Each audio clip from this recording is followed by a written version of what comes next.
There was once a little girl who lived in a small, forgotten village, a place where the night sky stretched endlessly and the stars looked close enough to touch. Every night, when the world grew quiet, she would climb onto the roof of her home, a small house made of wood and hope, and she would talk to the stars. She didn't know their names. She didn't know the science behind them. All she knew was that they listened. One day, "I'll meet you up there," she whispered softly. Her parents smiled at her dreams, but her neighbors, they laughed. They said, "Stars are for dreamers. People like us are meant to work, not to fly." And sometimes their words hurt, but the girl would still look up and whisper again, "Maybe one day they'll believe me." As she grew older, her dreams didn't fade. She studied whatever she could find: torn books, old magazines, scraps of knowledge from anyone willing to teach. When the electricity went out, which it often did, she would sit under the faint orange glow of a streetlight, reading until her eyes couldn't stay open. Her classmates teased her. "Why study so hard?" they said. "You'll never leave this place." But she just smiled, because every night the stars reminded her, there's always light, even in darkness. Years passed. The little girl became a young woman. Her family could barely afford her school fees, but she worked, cleaning, tutoring, fixing things for neighbors, anything to keep learning. One night, when she was ready to give up, she looked to the sky again. Clouds covered every star. For the first time, she couldn't see them, and she whispered, "Where did you go?" But then she remembered something. Stars don't disappear. Sometimes the clouds just hide them. That night, she decided, no matter how dark life became, she would keep shining. She earned a scholarship. She left her village for the first time.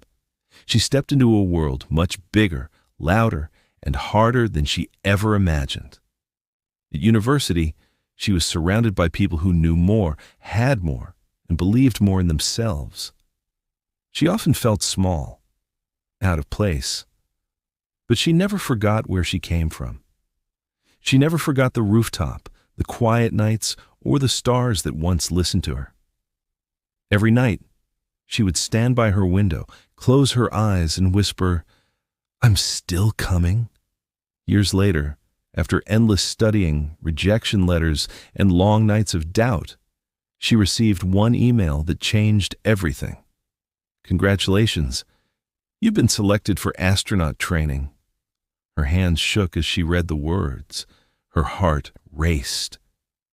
And in that moment, she didn't think about the people who laughed at her. She thought about that little girl, barefoot on a rooftop, talking to the stars. The day finally came. She stepped inside a spacecraft, the air heavy with silence and history. As the engines roared, she closed her eyes and smiled. The same words she'd said as a child echoed softly from her lips. "I'm coming, stars. I'm finally coming." Minutes later, weightlessness surrounded her. The earth curved below her feet, oceans and clouds swirling in endless beauty. Tears floated from her eyes as she pressed her hand to the glass and whispered, "Told you I'd make it." She didn't have the best school. She didn't have money or luck or even support.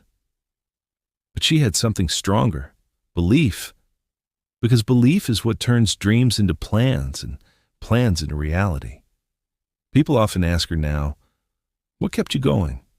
She smiles and says, "Every night I looked up and remembered that the stars don't give up shining, so why should I?"